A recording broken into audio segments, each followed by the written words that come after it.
is known for its iconic Mission Control Center in Houston, Texas, where every NASA human mission into space has been controlled since 1965.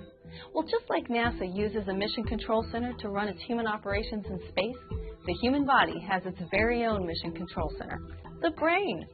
But just imagine, if NASA's Mission Control Center had to work in environments it wasn't designed to operate in, things might not operate and function as planned. And that's what we'll be looking at, how the human body's mission control, the brain, operates in the unique environment of space. Hi, I'm NASA astronaut Tracy Dyson. Welcome to StationLIFE. Great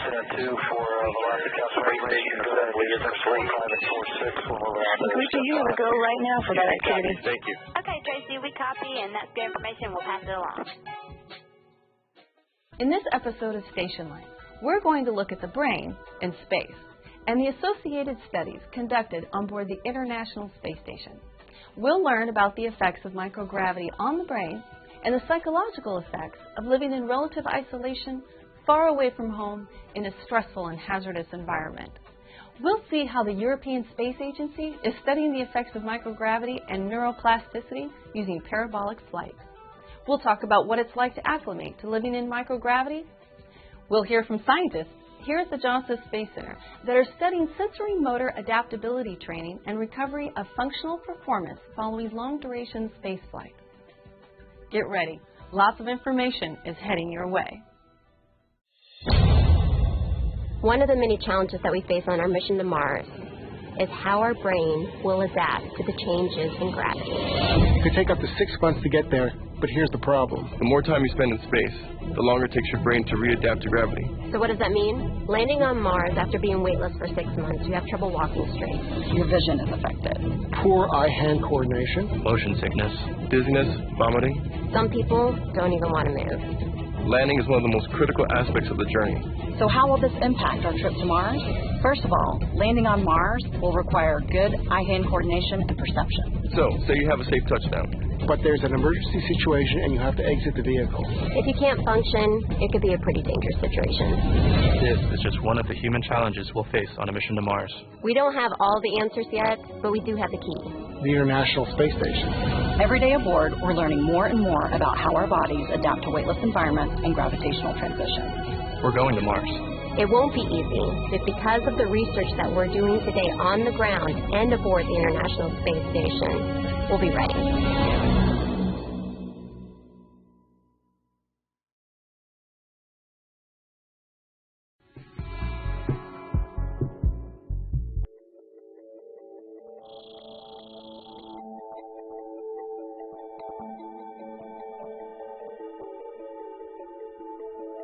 Today I've been looking actually at the brain and how the brain reacts to microgravity. In a sense, it's a very simple experiment because we do before we take off with the parabolic flight, we do an MRI measurement with a scanner in a hospital in Bordeaux, and then after the flight we do the same. And then we look at the image of the brain, and by subtracting the both images before and after microgravity, by parabolic flight, we hope to see changes. These changes, it's called neuroplasticity. And neuroplasticity is something we all know somehow. I can give the example of a bicycle. If you are a kid and you ride a bicycle or you try, you fall over all the time because you can't do it. And then suddenly, like this, you can do it. And it's very tricky. Why? But somewhere in the brain there must be some connections, something which is happening. Actually, we want to do the same to find out how is the brain reacting to microgravity. Where does changes take place? In the brain, we all know it is a very, very complicated system with a lot of connections actually. And it's the connections which make differences between people, why people can make some logical reasoning and other people can do it less, or be creative or other type of habits. It has much to do with the connections in the brain. And these connections sometimes are also missing when in patients, for instance. So we want to look with this methodology of looking at the brain before and after such a huge impact as microgravity. We want to find out where does the changes take place which are related to dizziness, motion sickness, fluid shifts, things which really happen in astronauts and cosmonauts, but the same during onboard on this parabolic flight. By using the model of pre and post parabolic flight, we hope to find regions which are particularly busy and continuing to change all the time to adapt to microgravity, because it's known that people who fly the first day, well, many of them are ill if they don't take medication, but the second day or the third day, they are much better. So there must have been changes in the brain, real changes. That's what I want to look at. The methodology of MRI methods we use is a bit different than the normal ones. We look at diffusion in the neural tracts. And I can explain it simply by saying, suppose you have a helicopter and you stay with this helicopter like one day on top of a big city, Amsterdam or Brussels or London, but this camera of this helicopter has not the power to see the buildings. Only the people who are moving on their bike, walking or in the cars. After one day, you will have a map of this city. You will know the main roads, the small roads, the places where things are happening or are big streams of connectivity. That's what we do with this methodology of tractography by diffusion techniques in MRI.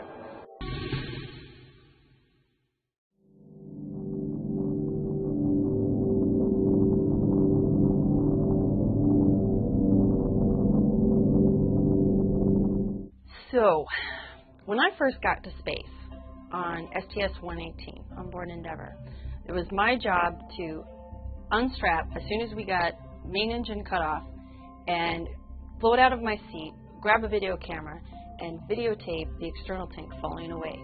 So I was one of the very first people to get out of my seat, and all I remember is, I hope I don't screw this up. So I had no time to think about acclimating to microgravity. I had no time to think of, am I going to get sick? Am I going to be disoriented? I just knew I had to get that camera on the external tank.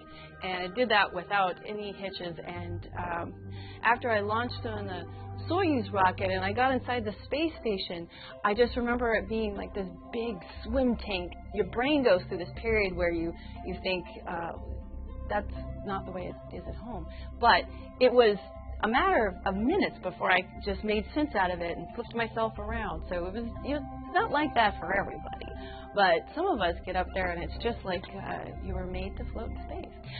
Okay, so now coming back home, that's kind of a different story. When you come back into the tentacles of gravity, it pulls you down, it weighs you down, it makes you heavy, it makes you tired, it makes you feel like you are a big concrete cinder block, and it's all you can do to just lift your arm. I remember coming back from on my shuttle flight that I did feel a little disoriented, and walking by myself was a little bit of a challenge. But you get over it kind of quickly. But when I was on board the space station and I lived there for 6 months and I came back in a capsule and bam, landed on the ground, that was one of those cases where I felt like I weighed like an anvil, and I couldn't even lift my arm up to unhook myself from my seat, and I didn't know how I was going to get out of my seat. So coming back home was a bit of a rude awakening.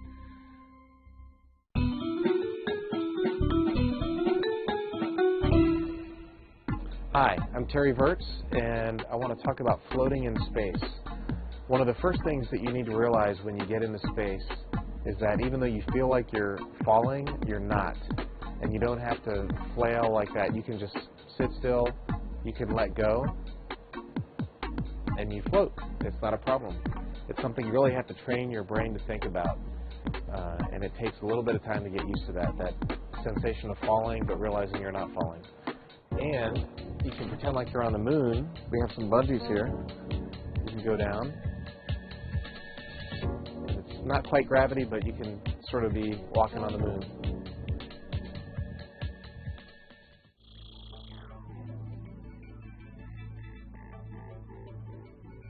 Well, welcome. Can you believe who we have with us today? I am so excited I can hardly get a sentence out, but we have with us today the one, the only, Mike Suffredini, the outgoing ISS Program Manager. Let's give it up. A big StationLIFE welcome to you. Thank you so much for being here. Thank you so much for having me. Oh, I am, obviously you can tell I'm really excited. I mean, just to put this in context, we have with us the big kahuna, the tribal leaders, the decision-making dude of the ISS for the last decade. And there is just, I think, no better way to say bon voyage than to be here on StationLIFE. What do you think? Absolutely, I think that's right. I walk through the front of Building 1 on my way in and out every day, and I see you talking about StationLIFE and all these things. I go, wow, I'd like to be a part of that sometime. We are making dreams come true here on StationLIFE. Right. Well, you know, when it comes to station, I think there's the name Suffredini and station are almost synonymous, because you have been with the station since the beginning when it was being assembled, and even before you became program manager, you have been a part of building and developing this space station. And when you stepped into the role as program manager, you had a vision, and I'm curious now, as you are retiring from NASA and leaving the station in some very capable hands, how you feel your vision from the beginning meets the vision here as you're leaving. So, you know, when I came to the program, it's been about 20 years, so 10 as program manager, just 10 before that. You know, it was the idea of just building a station was a daunting task. The first several years of everyone's life was really about building it. Is it remotely possible to build it? We had all kinds of wild plans. Every element that flew to space station, we assumed in the design that it would fly twice, that it would go up to station once, we wouldn't be successful, it could fly home on the shuttle, we'd fix whatever the problem is and fly it again. Every single module was built that way. And of course we never had to, which is a miracle in and of itself. So as we started to see the end in sight and said, my goodness gracious, we're actually going to get this done, then we started thinking about the research more and more. Now the research guys were always thinking about research. The rest of us, even as the research guy, the rest of us were focusing on just getting it built, but saying, okay, we have to do research sometime, and that's what the research guys really helped us keep the focus on. And a lot of the folks in management today have spent their time in research, which I think is good. But what research was back then was even different than what it is today. So it's also with the research and the things you were mentioning, there's a lot of benefits of the International Space Station to humanity in all sorts of ways.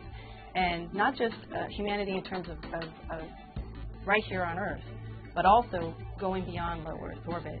What are some of the things that you see the space station doing to help us get to beyond low Earth orbit, to Mars specifically? So you know the biggest one, right? How do we keep people like you healthy? And that's a tough nut to crack. You know, we're starting to sort it out in low Earth orbit. I think crews are coming home now with, in a lot of cases, more bone mass than they left with. You. Yeah, that's right. Amazing, right? So we're learning other things, the eye issues associated with the eye that we're working on. So human health, of course, is the most important thing. And we say we need till 2026, but I would tell you it'll take beyond that. We'll be always learning about the human system. So I know that you've got to leave the station in very capable hands with Kirk Shireman coming on board. You and Kirk have worked a long time together, and you've known each other for a long time. Would you like to say anything more about that, or should I tell everybody that you guys go way back to high school and living on the same street and all of that? I mean, we're from the same city, but we weren't pals back then. But I'm sure it has something to do with the water we were drinking. Yeah. That helped us get where we are today. Exactly. Yeah, Kirk was, when I became program manager, it took me a little while to find a deputy, and Kirk was it. And Kirk has been with me for about 7.5, I don't remember the time, but it's like 7.5 years, and he went off to be deputy senior director, and now he's back. So Kirk knows station cold. He's a wonderful individual. He's a great leader, so he'll do a great job. I feel like I've left it in capable hands. And of course, we have a number of individuals that operate different organizations. Flight Ops is one. There's a bunch of them. And I feel like the leadership team that's in place is very capable as well. So I feel good about that part of it, as much as I hate leaving this wonderful job that I've been doing. Well, is there anything else that you can think of about the space station you want to share with the audience here? You know, I will. You know, station, people have asked me, you know, what's your legacy? And to me, the station is not my legacy, but station is a legacy. And it is no kidding, no matter what anybody thinks today, it is no kidding. In the end, when we're going to Mars, we're going to look back and go, we were able to do it because we built that station, we successfully used that station, we kept it on orbit long enough to get everything we needed out of it so we could go do exploration, and we will look back on this and go, that was it. That's what we did to get us started in long-term exploration. So I think that's something that we ought to be proud of every day when we come to work. Say, this is it. This is the stepping stone. This is really the stepping stone. All right. I can't add to that. That was awesome. And I just want to thank you so much, Mike, for being here Thank you today for having me. It and was being awesome. on StationLIFE. I appreciate it. This is a real treat. So thank you, and best wishes to you from everybody here at StationLIFE. And we are going to miss you so much. Thank you so much. Don't forget about it. Oh, I won't forget about you. I'll be paying close attention. Good, good. All right. Thank you. Thank you, guys.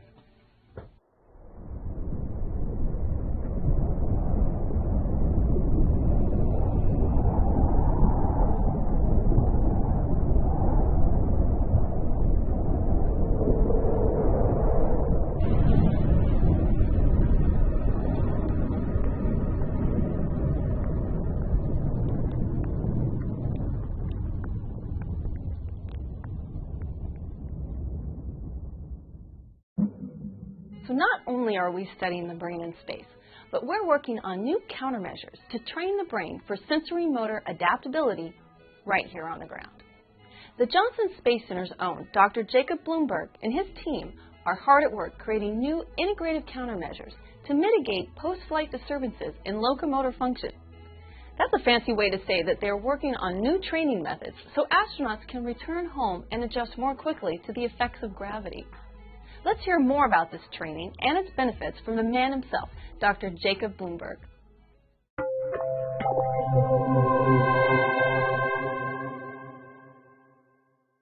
Well, one of the countermeasures that we're now currently developing is called sensory motor adaptability training. And what we're trying to do in this countermeasure is basically train the brain to become more adaptable. The brain is a very adaptable machine. It allows you to adapt to so many things in ordinary life. And we're trying to tap in to that inherent adaptability to improve your ability to adapt to different gravitational transitions.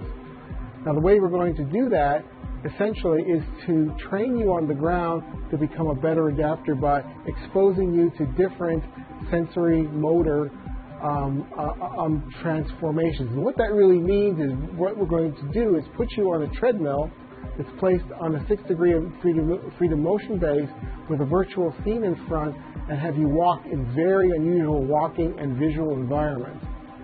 And what we know is that kind of training enhances your ability to adapt to new environments. So we can't simulate here on the ground on the partial gravitational environments on the Moon or Mars, but we can simulate some of the sensory motor disturbances you will experience. So you can think of these more as surrogate challenges. And the idea is the more you train with these surrogate challenges, the better your brain will be when they encounter yet a new challenge. And it hinges on this whole idea of learning to learn. What this training does is enhances the brain to learn to learn. And that's really what we're trying to do in our new countermeasure approach. Well, prior to this, we've been really discussing changes in behavior, the effects of spaceflight on behavior, for example, postural and gait instability. But the brain itself is a tissue just like bone and muscle, and it could potentially change as a result of exposure to long-duration spaceflight. We have some evidence with some of the animal work that there are structural changes that are associated with long-duration spaceflight. So we're now very interested to see if long-duration spaceflight is associated with changes in brain structure and function. So we now have a new study called neuromapping, and the PI in that study is Dr. Rachel Seidler from the University of Michigan. We're collaborating with her on this new study to investigate this issue. So what this study entails is looking at brain structure and function using modern neuromapping methodology to look at how the brain as a tissue changes and then compare that with potential changes in behavior and performance and look at the correlation between the two. So we're very excited about this new study, and I think it's going to reveal some very interesting data.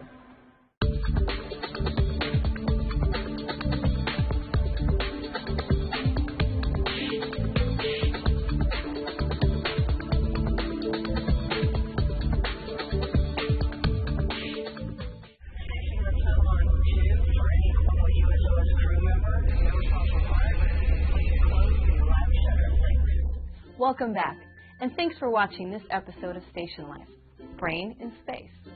Today we learned how we're using the International Space Station to better understand how our bodies adapt to weightless environments and gravitational transitions. This gained knowledge will help us once we get to Mars. We learned about sensory motor adaptability training and functional recovery, which also helps us better understand mobility challenges here on the Earth, such as defining more effective rehabilitation interventions in clinical populations. And we got to know the outgoing ISS program manager, Mike Suffredini. Talk about a solid show? This was it. Be sure to stay in touch and follow us on Facebook and Twitter for the latest research news. And don't forget to download our groovy app on your mobile device. Until next time, stay with us. Off the Earth, for the Earth.